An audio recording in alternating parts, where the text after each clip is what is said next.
골로새 강의 38번째 시간입니다.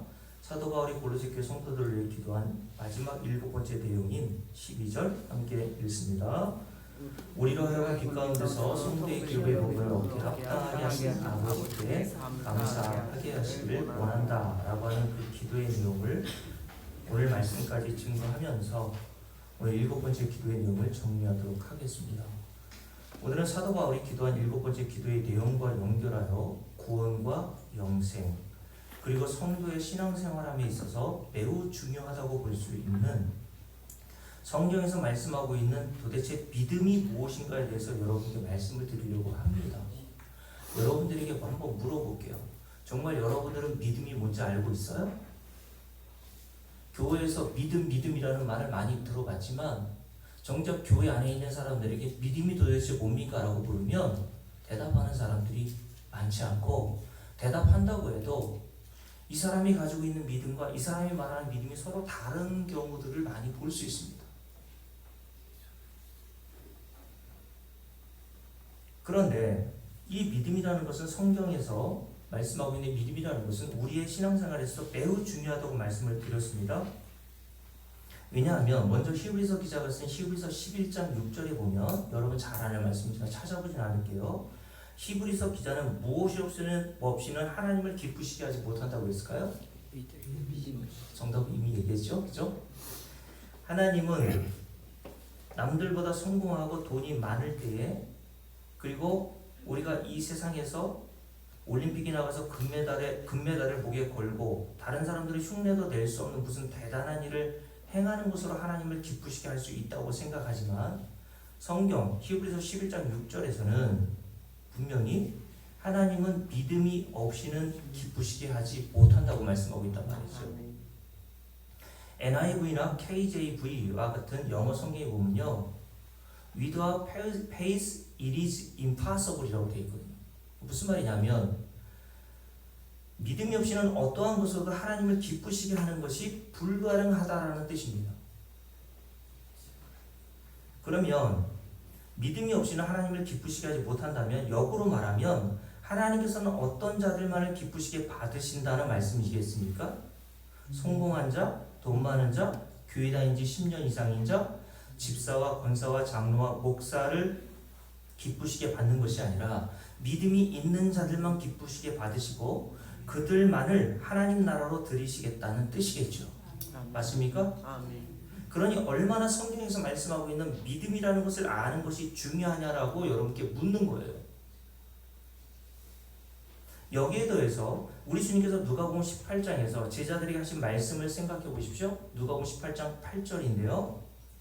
인자가 올 때에, 주님이 재림하실 때를 얘기하는 부분이죠. 뭘 보시겠다고 말씀하십니까? 너희 신앙 연수야, 직분이 뭔지 볼 거야, 얼마나 헌금했는지 그 액수를 볼 거야, 네가 얼마나 이 생에서 선과 윤리적으로 도덕적으로 정말 사람들에게 착한 삶을 살았는지 그거 볼 거야 라고 말씀하신 것이 아니라 뭘 보시겠다고요? 믿음을 볼 수 있겠느냐라고 말씀하셨단 말이죠.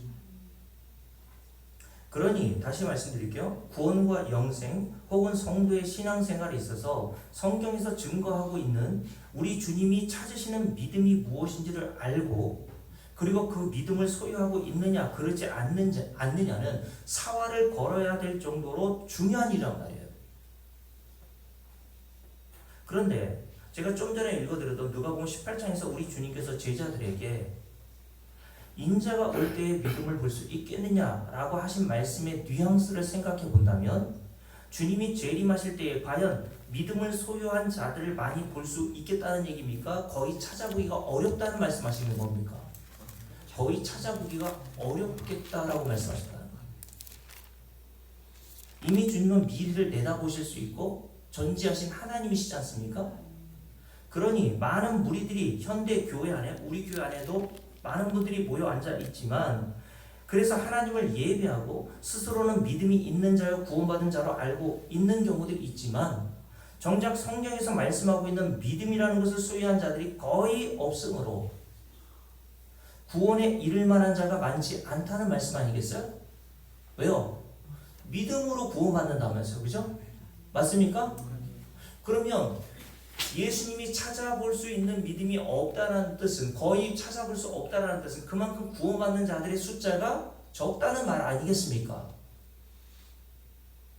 그러면 왜 이런 일이 발생하는 걸까요? 지금까지 교회에서 목사들로부터 성경에서 증거하고 있는 믿음이라는 것이 무엇인지를 제대로 배우지 못했기 때문이에요. 저도 교회 안에 어렸을 때부터 모태신앙으로서 열심히 교회 생활했지만, 그래서 믿음이라는 단어를 수많이 들어봤고, 저도 교회 안에서 믿음이 있다라는 말을 들어봤지만 정작 믿음이 무엇인지를 제대로 배워보지 못했단 말입니다. 생각해 보세요. 우리가 지금까지 교회 안에서 어떤 사람에 대해서 믿음이 있다, 믿음이 없다, 믿음이 좋다, 믿음이 나쁘다 라는 것을 무엇을 근거로 판단하여 왔습니까? 그 사람이 교회 안에서 행하는 종교 행위들, 그죠? 즉 주일 성수, 11조 생활, 전도 생활, 봉사의 의무, 혹은 요즘에는 해외 단기 선교 가는 게 유행처럼 번졌으니까 그 해외 단기 선교를 몇 번이나 갔다 왔느냐, 해외 교회를 몇 개나 건축했느냐, 혹은 교회 밖에서는 술과 담배를 먹느냐 먹지 않느냐, 윤리와 도덕적으로 다른 사람들보다 얼마나 더 성화되어 가고 있느냐라고 하는 그것을 기준으로 삼아서 그 사람의 믿음의 여부를 판단해 왔습니다. 그리고 그것으로 교회가 건강한지 건강하지 않는지도 판단해 왔단 말이죠. 저는 앞에서 열거한 것들이 나쁘다거나 하지 말라는 것은 아닙니다. 잘 들으세요. 앞에 제가 열거한 것들을 하지 말라거나 그 행위 자체를 나쁘다고 하는 것은 아니란 말이에요. 근데 그 행위가 과연 믿음으로부터 발생한 행위냐는 것을 여러분께 묻는 거예요.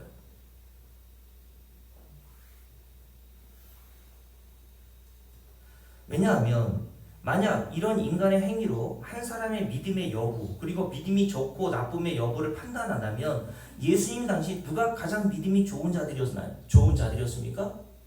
바리새인과 서기관들과 제사장들이었죠. 이들은 종교 지도자들로서 하나님이 주신 율법을 철저하게 지켜내려고 애쓰고 힘썼던 사람들입니다. 우리처럼 무슨 조그만 일만 있으면, 조금만 아프면, 그죠? 그리고 집안에 무슨 경조사가 있으면 언제든지 주일 예배도 빠지고 하는데, 이들은 안식일을 생명처럼 매주 지켰던 자들입니다. 그래서 제가 전에 말씀드렸듯이 안식일날 전쟁이 일어나잖아요. 그러면 안식일날 일하지 말라는 명령을 지키기 위해서 그냥 안식일에 전쟁이 일어나면 그냥 죽었다니까요, 여러분. 그리고 하나님이 명령하신 유월절, 초실절, 초막절과 같은 절기들을 지키기 위해서 먼 지방이나 외국에 살다가도요, 하나님이 지정하신 예루살렘에 와서 번제를 드렸습니다. 그러니까 그 당시에는 교통수단이 없으니까 먼 외국 땅에서 예루살렘에 와서 절기를 지키려면 몇 달이 걸렸던 거예요. 그러니까 세종에서 요 정도 오는 거는 오는 것도 아닙니다. 그런 줄 아세요? 이인에서 여기 오는 거 한 30분 정도 걸리죠? 그 일도 아니란 말입니다. 이들 하나님이 지정하신 절기, 지정하신 장소인 예루살렘이라고 하는 성전에서 그 절기를 지키기 위해서 몇 날, 며칠, 일주일, 보름, 한 달을 걸어서 와서 절기를 지키고 또 보름 동안 갔단 말이에요.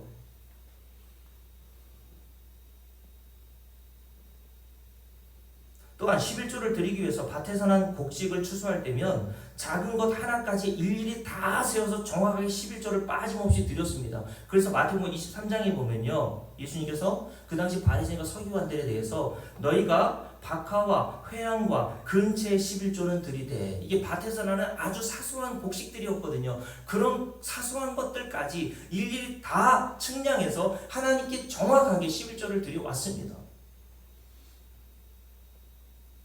여기에 더해서 성경에 보면 가난한 과부와 고아를 구제하라는 말씀이 기록되어 있죠. 그래서 이 종교 지도자들은 하나님의 말씀의 명령을 따라서 11조 이외에도 가난한 과부와 고아를 구제하기 위해서 우리가 생각하는 그 양보다 엄청난 양으로 하나님께 예물을 드렸단 말이에요. 그리고 이들은 자신의 경건한 삶을 유지하기 위해서 월요일과 목요일을 정해놓고 정규적으로 금식까지 했습니다. 그리고 하루에 3번의 기도 시간을 정해 정규적으로 기도하기도 했습니다. 그러니 예수님 당시 이런 바리새인과 서기관들과 대제사장들은 어떤 자들로 판단을 받았겠어요? 다른 어떤 자들보다 훨씬 믿음이 좋은 자들로 판단을 받았겠죠. 오늘날에도 이런 자들이 우리 교회 안에 있다면 우리는 그가 행하는 행위로 말미암아 저 사람 참 믿음이 좋아. 제가 어렸을 때부터 그런 판단을 많이 받아왔다니까요. 주일날 빠져먹은 적도 없고 교회에서 목사님이 하라는 봉사와 희생, 헌신 다 했단 말이죠. 그런데 여러분, 중요한 것은 우리 주님의 판단 아닙니까? 사람의 판단이 뭐가 중요해요? 그렇지 않아요? 우리 주님께서 저와 여러분 그리고 바리새인과 서기관과 제사장들에 대해서 어떻게 판단하느냐가 중요한 거잖아요. 그런데 요한복음 8장에 보면 이렇게 믿음이 좋고 경건 생활에 탁월했던 바리새인과 서기관들과 대제사장들에 대해서 주님이 뭐라고 말씀하십니까? 너희 아비는 마귀야. 여러분, 충격적인 말씀입니다. 좀 더 잘해 라고 말씀하신 정도가 되었으면 이해라도 할 텐데 주님께서는 그 시대에 가장 존경받고 유대 사회에서 믿음이 좋다라고 평가받는 바리새인과 서기관들과 대제사장들에 대해서 뭐라고 말씀하셨다고요? 너희 아비는 마귀야. 그러면 너희 아비는 마귀라면 그들은 누구라는 거예요? 마귀 자식인 거예요, 그냥? 고상은 말씀입니까? 그렇게?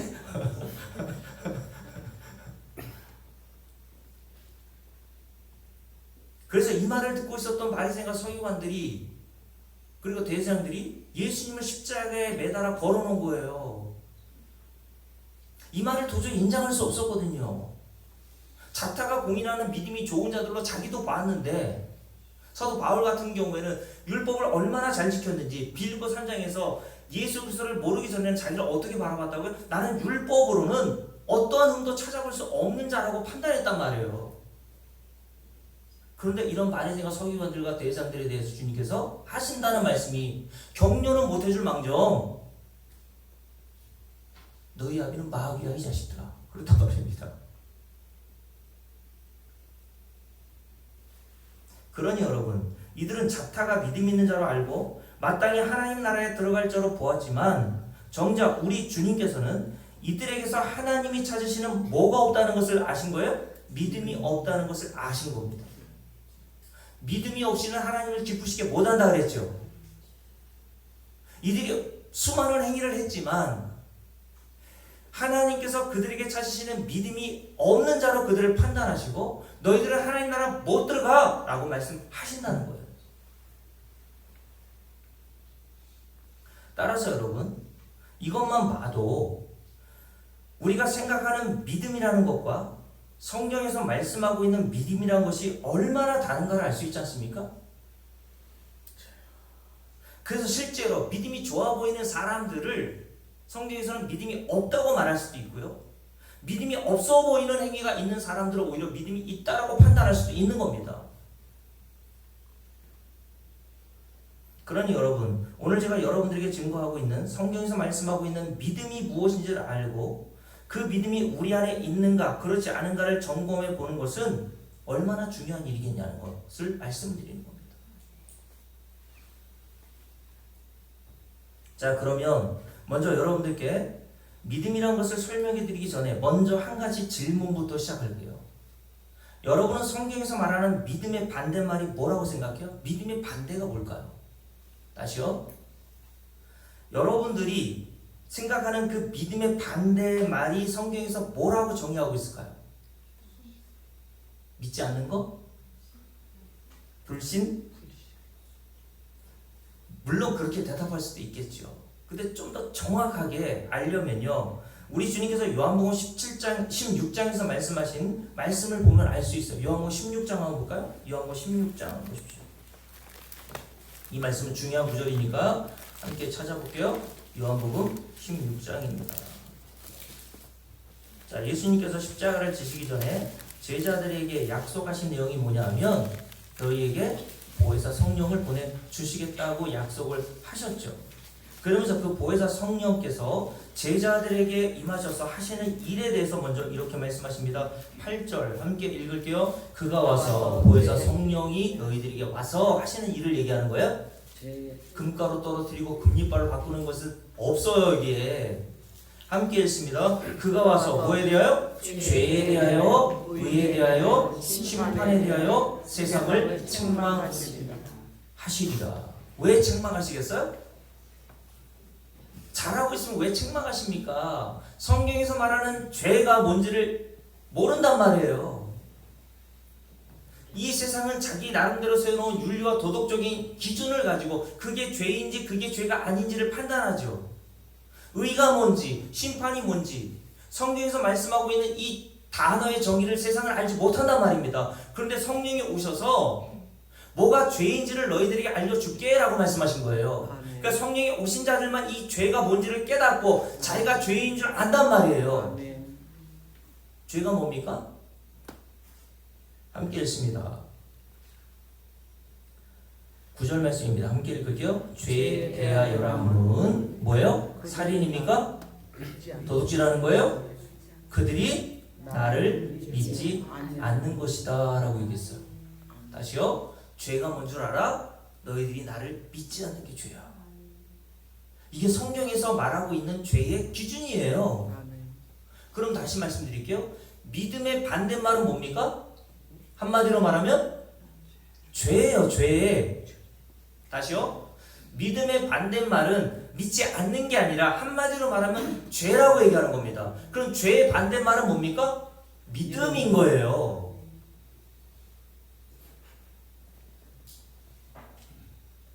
다시요. 믿음의 반대말은 죄라고 얘기하고 죄의 반대말은 성경에서 믿음이라고 얘기합니다. 너희가 나를 믿지 않는 것이 죄라고 하셨잖아요. 그럼 죄의 반대말은 뭐예요? 예수를 믿는 거잖아요. 회개는 뭡니까 그러면? 예수를 믿는 게 또한 회개인 거예요. 죄에서 돌이키는 게 회개잖아요.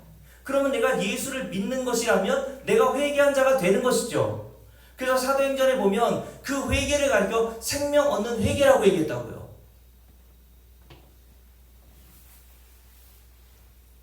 자, 그러면 여러분께 다시 물을게요. 그러면 죄가 예수를 믿지 않는 것이라고 한다면 도대체 예수를 믿는다는 것은 어떤 의미입니까? 좀 더. 죄가 예수를 믿지 않는 거라고 얘기했어. 그죠? 요한복음 16장 8절과 9절 말씀을 우리가 찾아봤잖아요. 그러면 여러분께 물을게요. 예수 믿는다는 건 도대체 뭡니까? 왜 제가 이런 질문을 하냐면 교회에 나온 사람들 치고 여러분도 마찬가지일 거예요. 다 예수를 믿는다고 말하잖아요. 예수 안 믿는 사람 손 들어보세요. 안 믿는데 왜 여기 앉아 있겠어요? 그런데 문제는 뭐냐면 신천지나 하나님의 교회나 여호와의 증인들 안에 소속되어 있는 사람들도 다 예수를 믿는다고 말해요. 그렇죠? 그들도 성경에 기록되어 있는 하나님을 믿는다고 말하고요. 그들이 들고 있는 성경이나 우리가 들고 있는 성경이나 매 한 가지 아닙니까? 우리가 성경을 믿는다는 것처럼 그들도 성경을 믿는다고 얘기한단 말이에요. 오히려 그들은 우리와 그들의 행위의 기준으로 본다면 그들이 오히려 우리보다 훨씬 더 믿음이 좋은 자들이죠. 왜냐하면 하나님의 교회 같은 곳에서는요, 자신들은 성경을 믿고 성경대로 하고 있다라고 자랑하면서 십계명 제2계명이 뭔지 아십니까? 너를 위하여 새긴 우상을 만들지 말라는 계명이죠. 그죠? 그 계명을 지키기 위해서요, 하나님의 교회의 특징이 뭔지 아세요? 십자가가 없어요. 왜 십자가가 없는 줄 아세요? 돈이 없어가지고 못하는 게 아니에요. 너를 위하여 새긴 우상을 만들지 말라고 하는 그 십계명 제2계명을 지키기 위해서요, 십자가 그 조형물도 우상으로 보고 십자가를 매달지 않고 교회에 이런 조형물이 없단 말입니다. 십자가 표시 안 합니다.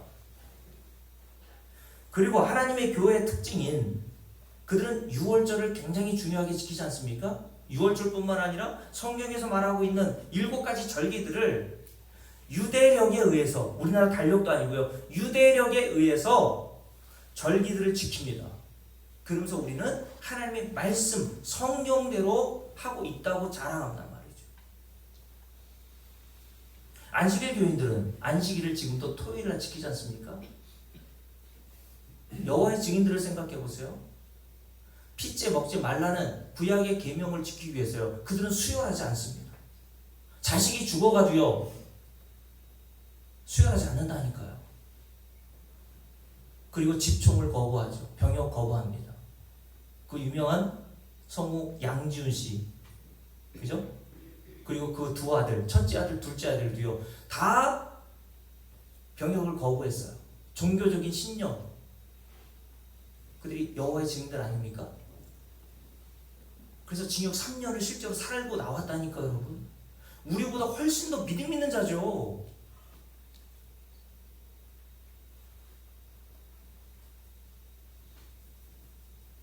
여러분, 이들은 우리보다 훨씬 더 너그럽고 우리보다 훨씬 더 인색하지 않고 훨씬 더 사회적으로는 칭찬받을 만한 일을 많이 하고 있습니다. 실제로. 그러니 그런 자들을 보면서 우리는 복음을 안다고 하는 우리에게서 그런 것들이 오히려 잘 나오지 않는다면 그런 것들에 대해서는 여러분 탄식하고 회개하는 게 맞아요. 그런데 이들의 가장 심각한 문제는 뭡니까? 하나님께서 찾으시는 믿음이 그들에게 없다는 게 문제인 거죠.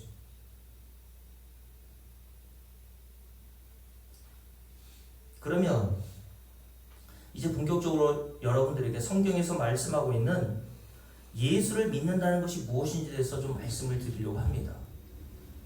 먼저 오늘 우리가 읽은 사도 바울이 골로새 교회 성도들을 위해서 기도한 7번째 기도의 내용을 읽어보면 무엇이 전제되어 있다고 말씀을 드렸어요? 여기 보면 이렇게 되어 있죠. 우리로 하여금 빛 가운데서 성도의 기업의 부분을 얻기에 합당하게 하신 아버지라고 되어 있잖아요. 그러니까 무엇이 전제되어 있다고요? 아담과 하와 이후 타락한 모든 인간은 하나님의 나라에 들어가기에 합당하지 못한 자라는 진리가 전제되어 있다고 말씀드렸잖아요. 그죠?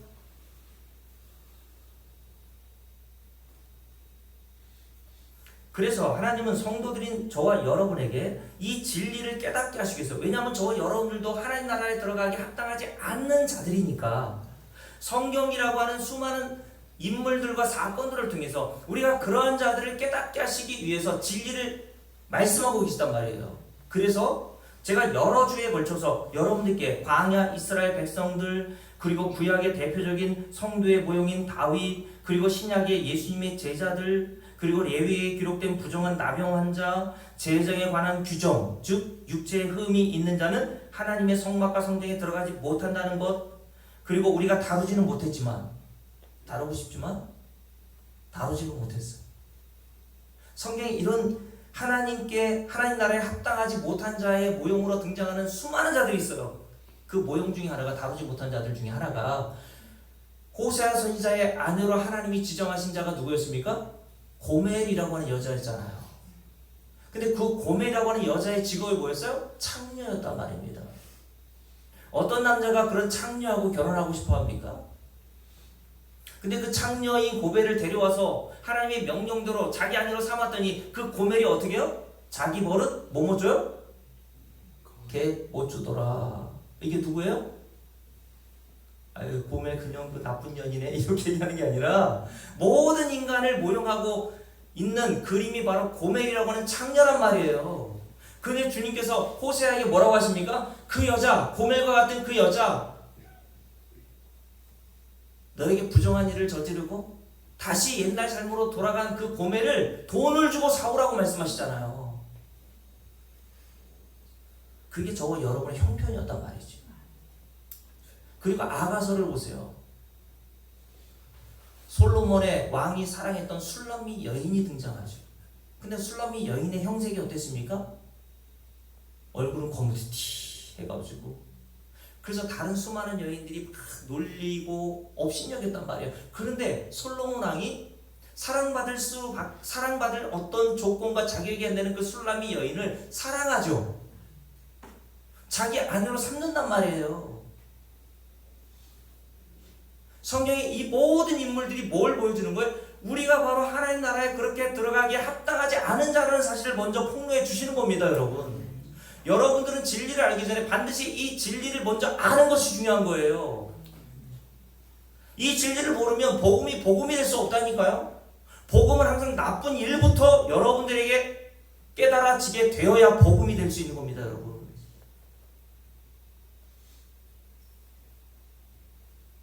그래서 로마 3장에서 사도 바울이 거듭난 후 진리를 깨닫고 나서 한 말이 뭡니까? 로마 3장 23절.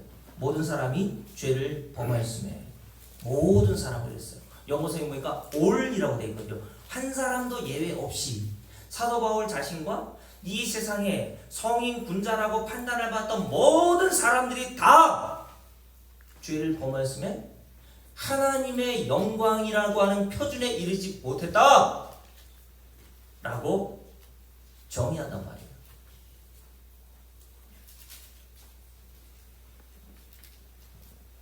그러니 거룩하신 하나님의 나라에 들어가기에 합당한 표준인 죄란 조금도 찾아볼 수 없는 흠 없는 상태에 이를 만한 자가 이 세상에는 한 사람도 없다라고 사도 바울이 결론을 내린 겁니다. 의인은 없나니? 하나도 없어. 왜요? 하나님 나라는 의인만 들어가는데 의인이 없다는 말은 한 사람도 하나님 나라에 들어갈 자가 있다는 거예요? 없다는 거예요? 없어. 요걸 성도들이 알아먹는단 말입니다. 그러면 여러분께 물을게요. 만약 모든 인간이 이렇게 하나님의 나라에 들어가기 합당하지 않으므로 하나님 나라에 들어갈 수 없는 형편이라면 그런 모든 인간들은 어디로 들어가야 마땅합니까? 죽으면 끝이에요? 여호와의 증인들이 주장하는 것처럼 죽음으로 그냥 없어지는 겁니까? 여호와의 증인들은 지옥이라는 것을 부정하거든요. 성경은 그렇지 않다고 말합니다. 그래서 하나님께서 모형으로 보여주신 게 뭔지 아십니까? 밭에 여러분들이 벼를 심고 무언가 뿌리잖아요. 그러면 알곡만 걷어지는 것이 아니라 가라지와 쭉정이도 함께 나오죠. 이 세상의 모든 만물은요 진리를 담고 있다고 말씀드렸잖아요. 그럼 여러분께 물을게요. 추수하는 가을인 요즘에 여러분들이 농가밭에서 추수하여 알곡만 나오는 것이 아니라 가라지와 쭉정이가 함께 나오게 될 텐데 그러면 여러분들은 알곡과 가라지와 그 쭉정이를 어떻게 합니까? 같은 곳에 넣나요? 그렇죠. 알곡은 어디에 넣어요? 아궁에 넣습니까? 알곡은 자루에 잘 담아서 여러분들이 이용하는 곡식창고에 넣어둘 것이고 가라지와 쭉정이는 어디에 들어갑니까? 쓰레기통에 들어가요? 왜 쓰레기통에 들어갑니까? 옛날 다 불 떼고 살았잖아요. 우리 한전 선생님 왕교 다 어떻게 했어요? 아궁이에 들여놓고 풀목불질을 하면서 팍 이게 뭐예요? 해보신 분 아시죠? 예? 풍부라고 하나요? 풍부 그래요. 이 바람으로 막 이렇게 해가지고 왕겨 쌓아놓고 아궁이에다가 왕겨 집어넣고 막 풍부질을 하지 않습니까? 그러면 갑자기 불이 확 튀어나가지고 그런 경우 없어요? 머리가 다 탔단 말입니다. 제가 어렸을 때 그런 경우 많이 했거든요. 왜냐면 저도 어렸을 때 시골에서 자랐고 진짜 저희 동네에서도 제일 가난한 집 중에서 가난한 집이 저희 집이었거든요. 그러니까 제가 어렸을 때만 해도 동네에서 소 한두 마리씩은 집에서 키웠거든요. 그죠? 근데 여름에는 풀을 베다 먹일 수 있었지만 겨울에는 양식이 없잖아요. 그래서 방앗간에서 쌀을 찢고 남은 그 뭐예요? 쌀겨라고 하나요? 쌀겨하고 볏짚단 이렇게 썰어서 큰 솥에다가 이렇게 끓여서 소죽을 썼잖아요. 옛날 얘기니까 눈이 동글동글하시네. 요것만 기억하고 들어가시는 거 아니에요? 그런 소죽 쓸 때 여러분 뭐가 필요했습니까? 왕겨가 필요했단 말입니다. 그때 뭐 나무도 그냥 여기저기서 다 나무로 떼서 불 떼고 있으니까 산에 가면 나무도 별로 없었단 말이에요. 그래서 왕겨 넣어가지고 막 풍부질하면서 소죽을 써 먹었잖아요. 알곡은 곡식 창고에, 쭉정이는 왕겨처럼 아궁이불에 들어갔단 말입니다.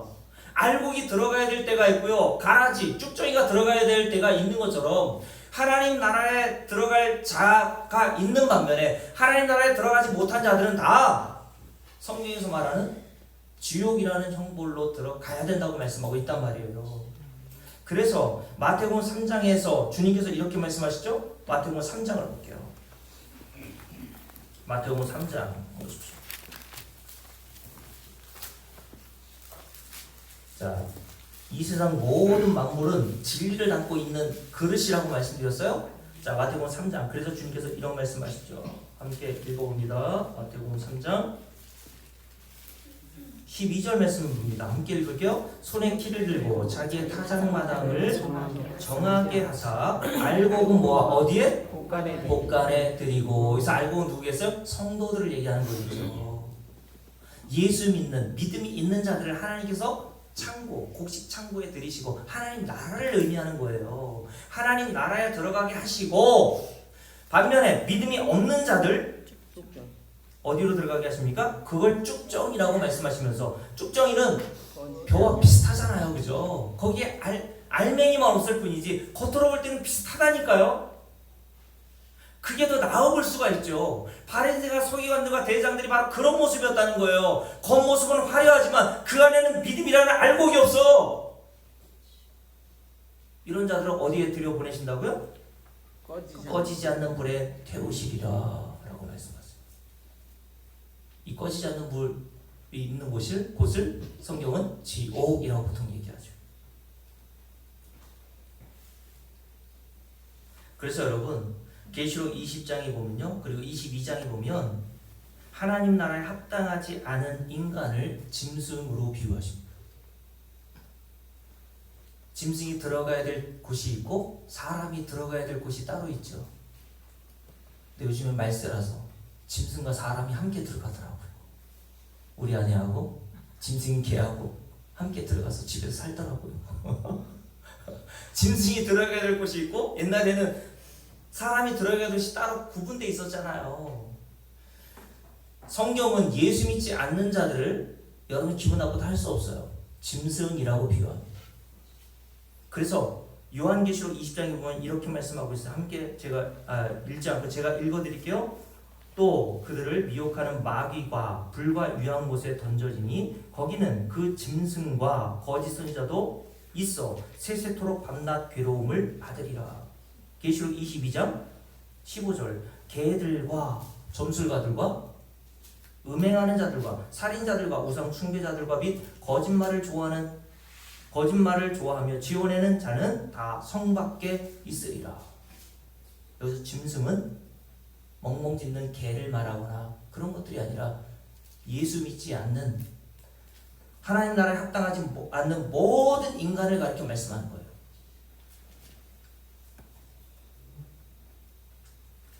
결국 모든 인간은 죽음 이후에 하나님의 심판을 받고 두 곳 중 한 곳에 들어가게 되겠죠? 하나님 나라에 들어가든지 지옥 형벌에 들어가든지 말이죠. 그래서 히브리서 9장 27절에 보면 한 번 죽는 것은 사람에게 정해진 것이요. 여러분과 저도 정해진 거니까 죽습니까? 안 죽습니까? 죽는단 말이에요. 10년 더 사나? 10년 덜 사나? 영혼의 관점에서는 차이가 없어요. 너무 오래 살지 못한 것에 대해서 안타까워하지 마세요. 그렇지 않습니까? 모두셀러가 몇 살까지 살았어요? 969살까지 살았단 말입니다. 왜 천사를 못 채웠을까요? 천은 완전수거든요. 완전히 이르지 못한다는 거예요. 969살까지 산 모두셀러가 볼 때에는 이금희 권사님이 만약 90세까지 산다고 해도 그리고 제가 50세에 죽었어요.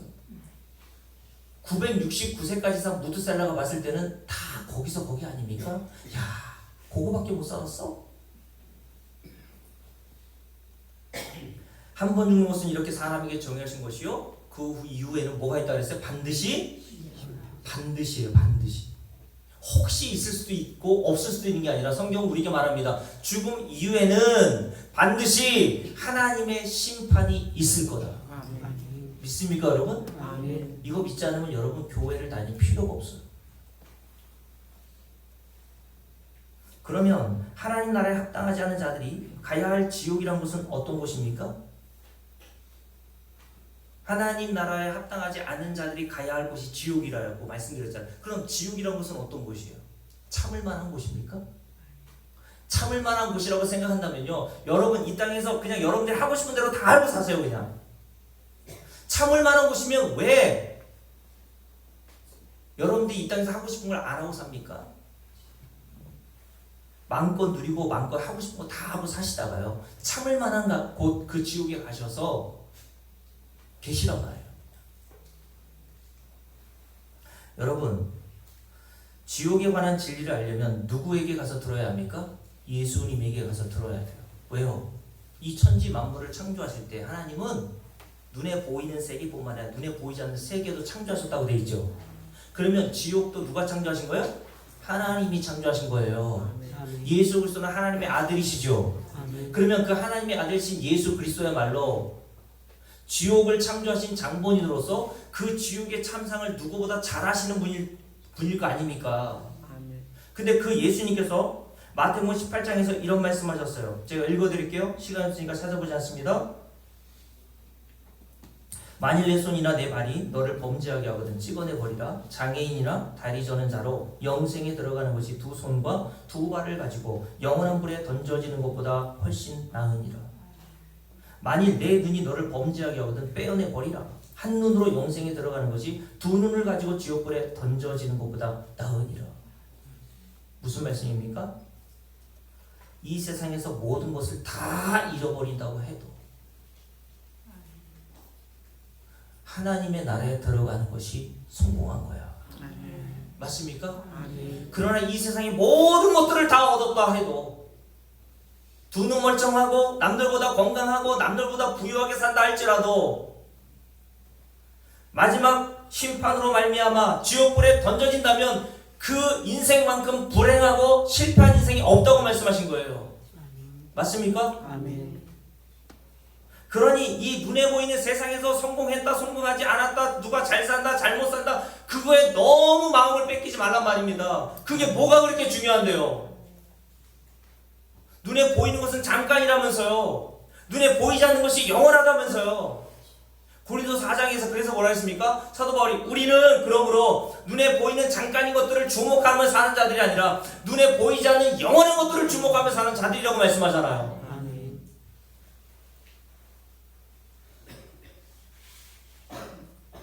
여러분, 이 세상의 모형인 바벨론에 의해 하나님의 엄중하고도 무서운 심판을 받게 될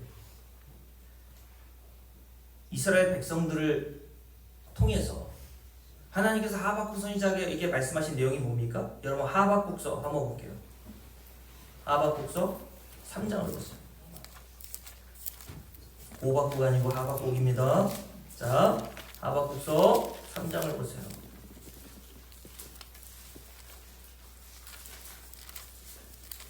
미가 나온 하박국이죠.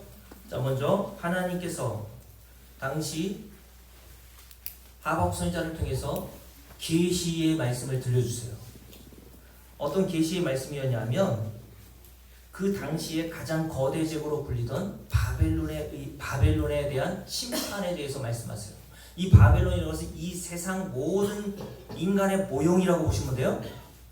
이 심판의 메시지를 듣고 하박국 선지자가 어떻게 합니까? 함께 읽어봅니다. 16절 함께 읽을게요. 내가 들었으므로 어떻게 됐다고요? 내 창자가 흔들렸고 그 목소리로 말미암아 하나님의 계시의 말씀으로 말미암아 내 입술이 어떻게 됐다고요? 떨렸도다. 우리를 치러 올라오는 환난 날을 내가 기다림으로 썩이는 것이 내 뼈에 들어왔으며 내 몸은 내 처소에서 떨리는도다.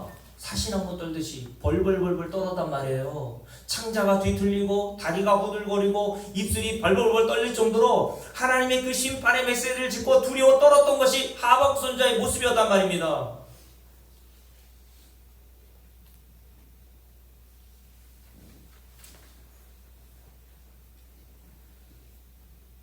여러분, 그래서 하박국 선지자가 1장에서 이런 질문을 했을 때 하나님께서 뭐라고 하십니까? 1장에 보면 이런 질문을 하셨죠. 왜 거대 제국 바벨론의 횡포 그들이 세상을 호령하고 잘되고 성공하는 것을 두고 하나님 그냥 내버려 두십니까? 라고 항의했단 말이에요. 왜 악인들은 더 흥하고 왜 선인들 그래도 괜찮아 보이는 사람들은 왜 고통을 당하고 있습니까? 라고 하는 항의의 말씀을 듣고 하나님이 하박국 선지자에게 뭐라고 말씀하시는 줄 아세요? 뭐라고 대답하십니까? 2장을 보세요. 2장. 자, 1절부터 함께 읽습니다. 내가 내 파수하는 곳에 서며 성문에 서리라. 그가 내게 무엇이라 말씀하시는지 기다리고 바라보며 나의 질문에 대하여 어떻게 대답하시는지 보리라 하였더니 여호와께서 내게 대답하여 이르시되 너는 이 묵시를 기록하여 판에 명백히 새기되 달려가면서도 읽을 수 있게 하라. 이 묵시는 언제가 있어요? 정한 때가 있나니. 하나님이 정한 때가 있다고요. 날 때가 있으면 죽을 때가 있고 이 세상을 창조하실 때가 있으면 심판하실 때가 있습니다. 맞습니까? 그 정한 때라는 것은 바벨론에 대한 심판을 얘기하는 거예요.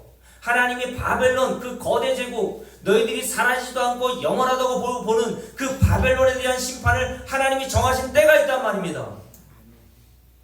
함께 읽어볼게요. 이 묵시는 정한 때가 있나니 그 종말이 어떻게요? 속히 이르겠고 결코 거짓되지 아니하리라. 비록 더딜지라도 기다리라. 지체되지 않고 반드시 응하리라. 보라 그의 마음은 교만하며 그 속에서 정직하지 못하나 의인은 뭐로 살아요? 그의 믿음으로 말미암아 살리라. 이 말씀이 여기 딱 붙어있는 거예요.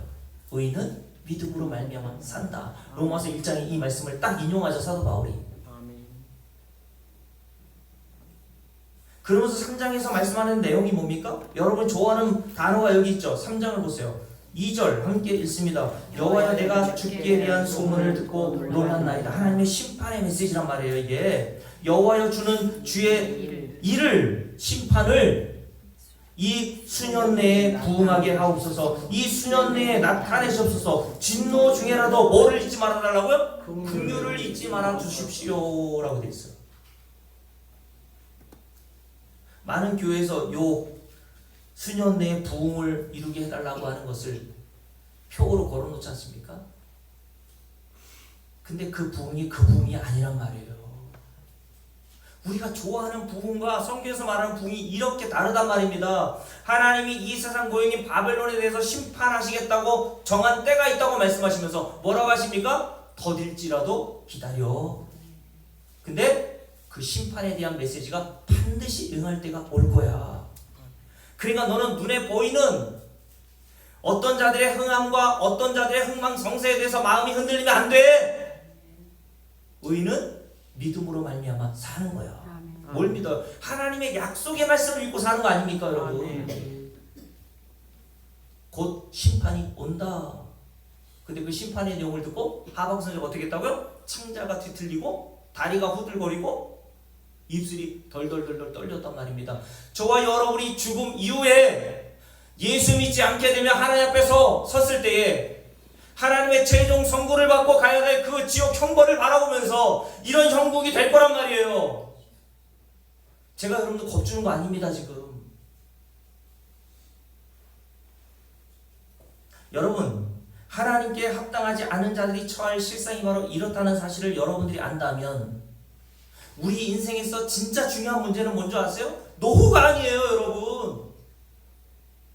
사후입니다, 사후. 근데 모든 인간이 노후에만 관심을 갖죠. 어떻게 내 노후에 이렇게 살고 병 걸리지 않고 손주들에게 그리고 자식들에게 폐해를 끼치지 않는 삶을 살기 위해서 열심히 건강도 유지하고 좋은 것도 먹고 잘하는 거예요, 사실은. 그거 준비한다는 것이 나쁘다는 얘기가 아닙니다. 제가 가끔 제안하고 호태산 이렇게 등산을 올라가면 별의별 분들을 다 볼 수 있거든요. 건강을 위해서 지금 얼마나 추워요? 그런데도 건강에 좋다고 신발 벗고 맨발로 걸어다니는 사람이 있지 않나? 어떤 아줌마는 뒤로 걷는 아줌마가 있지 않나? 별의별 아줌마들이 다 있어요. 좋단 말입니다. 저도 건강 관리를 위해서 이 땅을 사는 동안 여러분 열심히 관리하세요. 좋은 거 드시고 열심히 운동하시란 말이에요. 그런데 여러분께 묻는 겁니다. 여러분이 그렇게 노후에 관심이 있는 정도로 사후에 관심 있어요?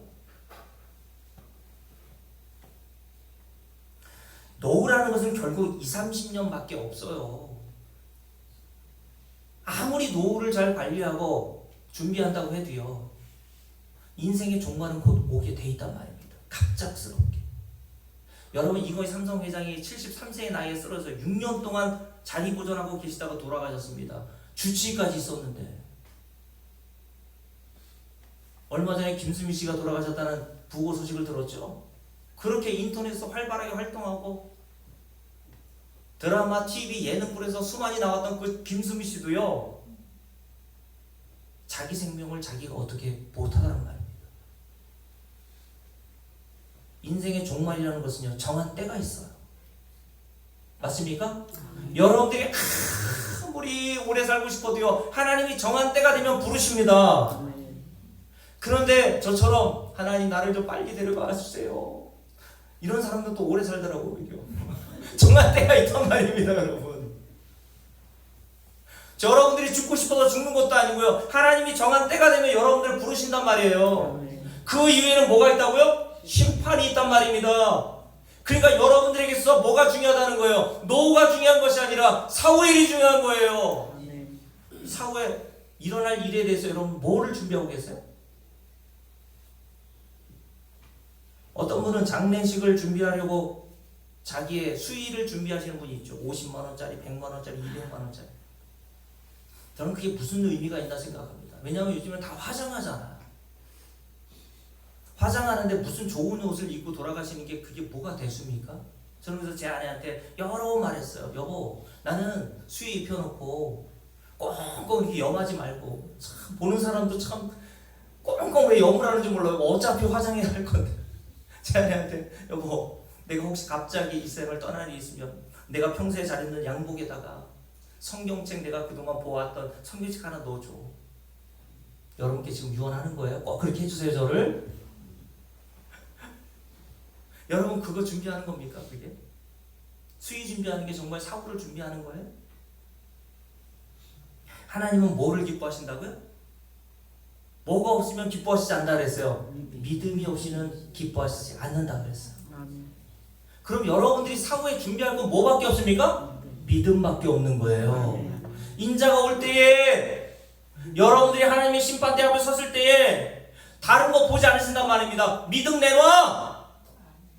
내가 원하는 믿음 있어? 여러분께 물을게요. 그 믿음이 있다고 생각하세요, 여러분?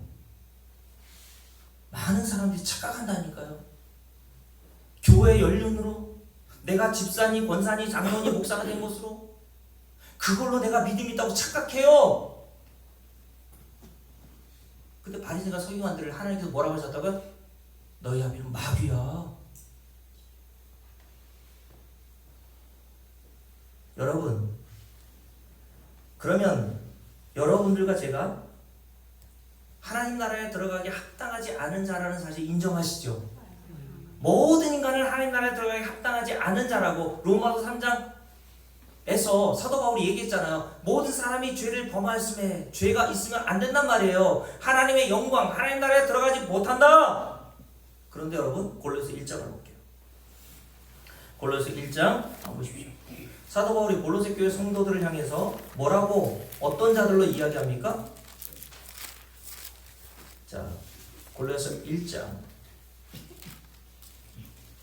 12절 함께 읽습니다. 다시. 우리로 하여금 빛 가운데서 성도의 기업의 부분을 얻기에 합당하게 하실이에요, 하신이에요. 줄을 빡 바꿔놓으세요. 하실은 미래형이고 하신은 완료된 거예요. 하신이라고 되어 있단 말이에요. 그러면 하나님 나라에 이미 합당한 자가 되었다면 골로새 교회 성도들은 아직까지 육신을 입고 있고 죽음 이전이지만 이들은 다 어떤 자로 보고 있는 거예요? 하나님 나라에 들어간 자로 보는 거예요, 지금. 아멘. 너는 이미 하나님 나라에 들어간 자야. 여러분, 모든 사람이 하나님 나라에 합당하지 않은 자들이라고 이야기했다면 어떻게 골로새 교회 성도들은 하나님 나라에 들어가게 된 것일까요? 그들의 노력입니까? 열심히 수고하고 노력하고 고행하고 수행하고 착한 일하고 이런 걸로 하나님 나라에 합당한 자로 만들어 놓은 거예요 스스로? 그 뒤에 돼 있잖아요. 함께 읽어봅니다. 우리로 하여금 빛 가운데서 성도의 기업의 부분을 얻기에 줄을 그으세요. 합당하게 하신 누구? 아버지 하나님께 라고 돼 있죠. 그러면 우리가 하나님 나라 들어가 합당한 자로 들어가게 된 것은 내가 노력하고 수고해서 되는 게 아니라 하나님께서 나를 이렇게 만들어 놓으신 거구나. 아멘. 하나님 나라에 들어가는 합당한 자로 된 것은 내 노력과 수고에 의한 것이 아니라 하나님께서 나에게 행하신 일로 말미암아 내가 하나님 나라에 들어갈 합당한 자가 되어 하나님께서 준비하신 모든 기업 하늘에서 간 신령한 복을 얻은 자가 된 것이구나. 아멘. 그러니까 너희들은 뭐 해라고요? 그런 하나님께 감사해야지 아멘. 라고 말하는 거예요 지금. 그러면 어떻게 골로새교회 성도들이 하나님에 의해서 합당한 자가 되어 하나님 나라 들어가게 되었다고 말합니까? 13절 말씀 함께 했습니다. 그가 여기서 줄을 빠박 보냈어요. 구원의 항상 주체는 누구예요? 하나님. 그가랍니다. 그가 그가 하나님이 어떻게 하셨어요? 우리를 흑암의 권세에서 건져내사. 그럼 저와 여러분이 어디 있었다는 거예요? 흑암의 권세, 영원한 지옥 형벌에 들어가 있었던 자들이었단 말이에요. 그런 자들을 저와 여러분을 하나님께서 어떻게 하셨어요? 건져내셨단 말입니다. 어떤 방식으로? 그의 사랑의 아들의 나라로 옮기심으로. 어떤 방법? 어떻게 옮기셨어요? 14절 그 아들 안에서 우리가 줄을 그었어요. 속량. 속량은 값을 치르다라는 뜻이에요. 속량, 뭐에 대한? 죄에 대한 속량, 값을 치르심으로 죄사함을 얻었도다. 아멘. 누가요? 하나님. 그가 누구를 통해서? 자기 아들을 통해서. 그래서 이 말씀이 중요한 거예요. 14절 그 아들 안에서. 사도 바울이 자주 사용하는 용법이거든요. 에베소 1장에 보면요, 하늘에서 간 신령한 복을 쭉 얘기하면서 그의 피로 말미암아 그의 사랑하는 자 안에서, 이런 말을 사도 바울이 수도 없이 한단 말입니다. 하나님께서 성도인 저와 여러분을 하나님 나라에 합당하게 하시기 위해서 만들 수 있는 유일한 방법은 자기 아들의 십자가의 사건밖에 없었단 말이에요. 아멘. 십자가에서 저와 여러분의 죄를 어떻게 하셨다고요? 속량. 속량은 뭐예요? 값을 다 치웠어. 아멘. 그래서 저와 여러분이 죄사함을 얻을 거예요. 얻었도다고 되어 있어요. 얻었도다. 과거 완료형이잖아요. 얻었도다. 여러분, 죄사함을 얻었다고 했을 때 저와 여러분의 어떤 죄까지 포함되어 있습니까? 과거, 현재, 그리고 저와 여러분이 앞으로 지을 모든 미래의 죄까지 다 포함되어 있는 거예요. 과거, 현재의 죄만 하나님께서 죄사함을 얻게 하시고 속량해 주시고 나머지 미래의 죄는 니들이 알아서 해? 이런 말씀이 아닙니다, 여러분. 왜 완료형을 썼겠습니까? 하나님은 영원하신 분, 저와 여러분처럼 과거, 현재, 미래, 시간이란 없으신 분이에요.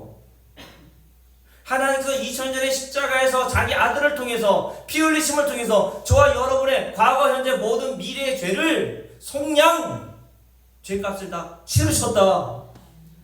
이게 복음이란 말입니다. 복음. 그러니 여러분, 만약에 우리 주님께서, 하나님의 아들 예수께서 이렇게 십자가의 사건으로 말미암아 저와 여러분의 모든 죄가 다 속량받았다면 저와 여러분에게 죄값을 치르라고 하나님이 하실 수 있나요?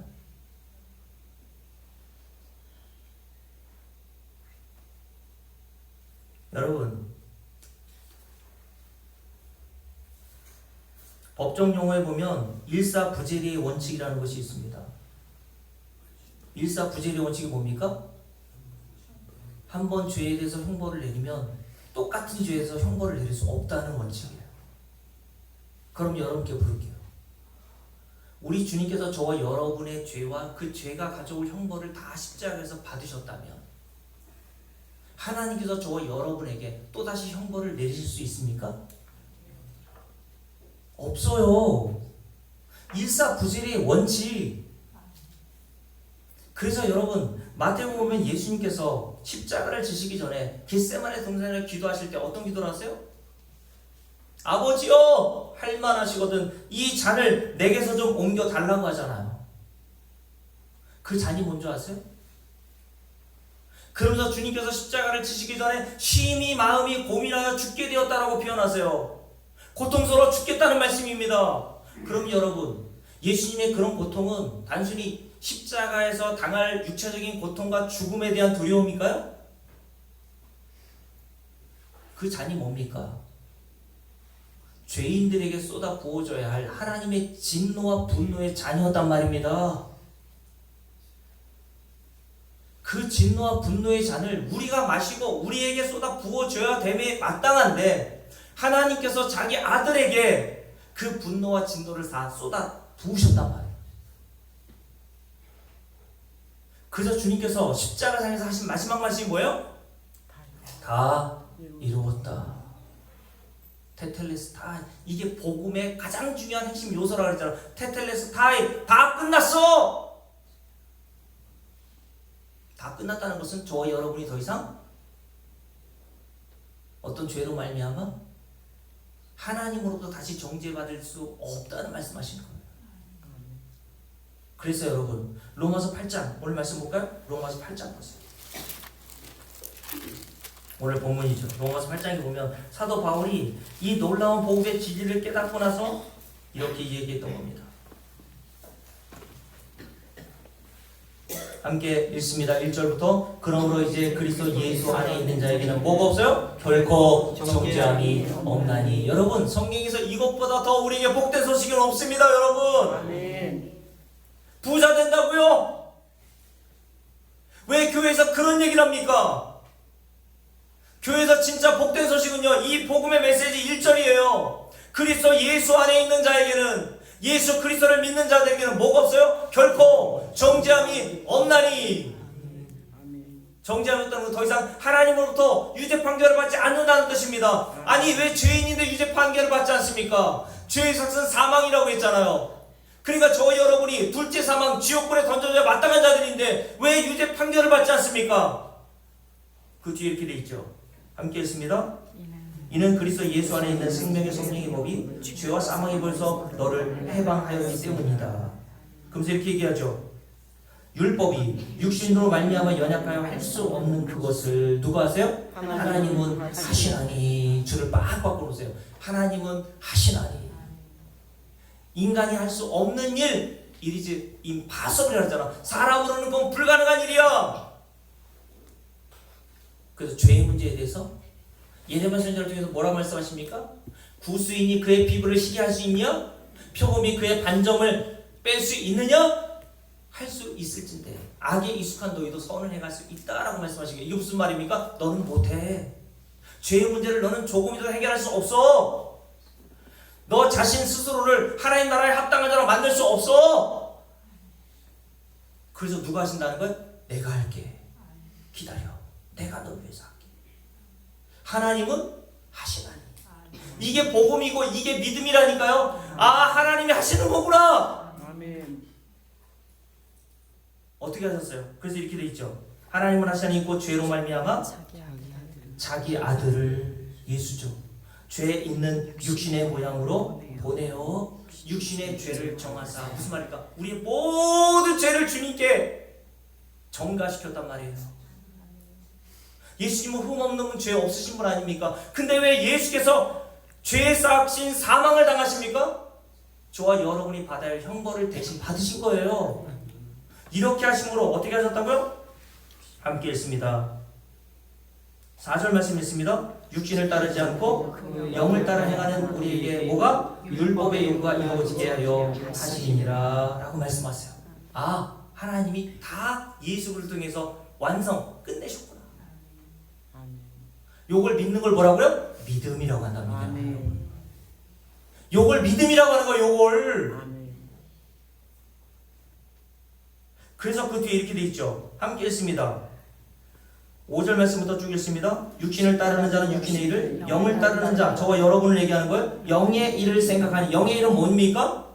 많은 사람들이 이걸 착각해요. 육신의 생각은 뭐예요? 사망이요. 영의 생각은 생명과 평안이니라. 육신의 생각은 하나님과 뭐가 된대요? 원수가 되나니 이는 하나님의 법에 굴복하지 않을 뿐만 아니라 할 수도 없습니다. 육신에 있는 자들은 뭐를 할 수 없어요? 하나님을 기쁘시게 할 수 없다라고 되어 있어요. 육신의 생각, 영의 생각이 뭡니까?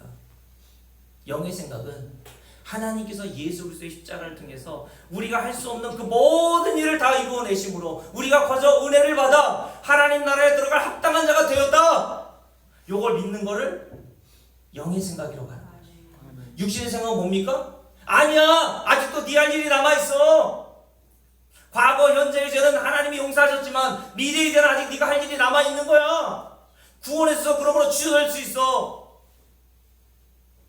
영생을 얻었더라도 영생을 잃을 수 있어.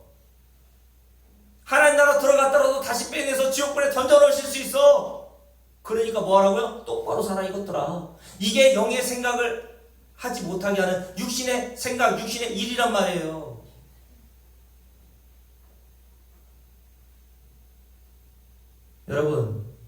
여러분은 영의 생각을 가지고 있어야 뭐가 와요? 평안이 옵니다. 하나님은 하시나니. 믿습니까? 아멘. 이 믿음을 가지고 있는 사람만이 평강이 와요. 아멘. 육신의 생각을 가지고 있는 늘 불안하단 말입니다. 그래서 육신의 생각은 육신에 있는 자들은 하나님을 기쁘시게 할 수 없다고 말합니다. 말씀을 정리할게요. 여러분, 그래서 고린도후서 1장을 볼까요? 마지막으로 고린도후서 1장을 보십시오.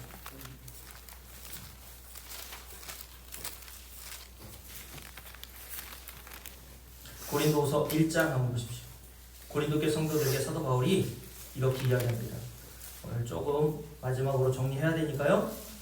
조금 더 2, 3분 정도 시간을 갖도록 합니다. 고린도후서 1장 보십시오. 18절부터 여러분 중요한 말씀이에요. 함께 읽습니다. 하나님은 미쁘시니라. 신실하다는 뜻이죠. 하나님은 우리가 너희에게 한 말은 예하고 아니라 함이 없노라. 우리 곧 나와 실로아와 디모데로 말미암아 너희 가운데 전파된 하나님의 아들 예수 그리스도는 예하고 아니라함이 되지 아니하였으니 그에게는 예만 이르느니라. 하나님의 약속은 저 여러분에게 주신 그 약속 언약, 그 약속은 얼마든지 뭐요? 그리스도 안에서 예가 되니 그런즉 그로 말미암아 우리가 아멘하여 하나님께 영광을 돌리게 되느니라. 아멘. 아멘. 이게 무슨 뜻입니까? 그냥 무조건 아멘하면 하나님 영광 받으신다는 거예요? 하나님의 약속은 예수 그리스도의 십자가에서 이미 다 완성되었고 성취되었다는 겁니다. 그것을 믿고 성도들이 아멘하는 것이 하나님께 영광을 돌린다는 말이에요, 여러분. 말씀을 이제 마칠게요. 오늘 하지 못하고 넘어간 부분도 많지만 대략 여러분들이 이 복음의 메시지를 알아들었고 믿음이 뭔지를 알아들었을 거라고 생각합니다. 성경에서 말하는 믿음은요, 예수 그리스도의 십자가의 사건으로 하나님이 저와 여러분을 위한 구원의 모든 사건, 과거, 현재, 미래의 모든 사건을 다 완료하심으로 우리가 하나님 나라에 들어간 자가 되었고 하나님 나라에 이미 골로새 1장에 뭐랬습니까? 건전해서 하나님의 빛의 아들의 나라로 옮겨질 거예요? 옮겨졌다고 되어 있어요? 옮겨졌다고 되어 있습니다. 완료한 거예요. 끝난 겁니다. 그것을 믿는 자들을 성경은 믿음이 있는 자로 보신다고 해요. 여러분, 찬송가 435장 보실까요?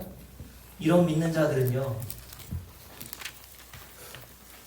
이 찰스 바니라고 하는 여사가 쓴 찬송시인데요, 이 찰스 바니 크로스비 여사죠. 바니 크로스비 여사, 이 찬송가를 작성 바니 크로스비 여사는요, 태어난 지 얼마 안 돼서 의사였을수록 맹일이요, 세상에서 가장 재수없고 복이 없는 자로 여겨지던 여인이었습니다. 그런데 여러 찬송 중에 1874년에 작사한 이 작곡 작사를 통하여서 성도들에게서 가장 귀한 기업이 뭔지를 우리에게 설명해줘요. 여러분들이 하나님 나라에 합당하게 들어간 것이 아들이신 예수 그리스도에 의한 것이라면 성도인 저 여러분에게 무엇이 가장 큰 상급이요, 무엇이 가장 큰 기업이겠습니까? 예수란 말입니다. 예수 믿는 것이란 말이에요. 오늘 이 찬송을 부르면서 하나님, 내게도 예수 그리스도가 가장 영원하신 기업, 내가 예수 믿는 것이야말로 하나님이 내게 주신 이 세상에서 가장 큰 복이요 가장 큰 상급임을 알 수 있도록 은혜 달라고 우리 함께 찬송하며 기도하겠습니다.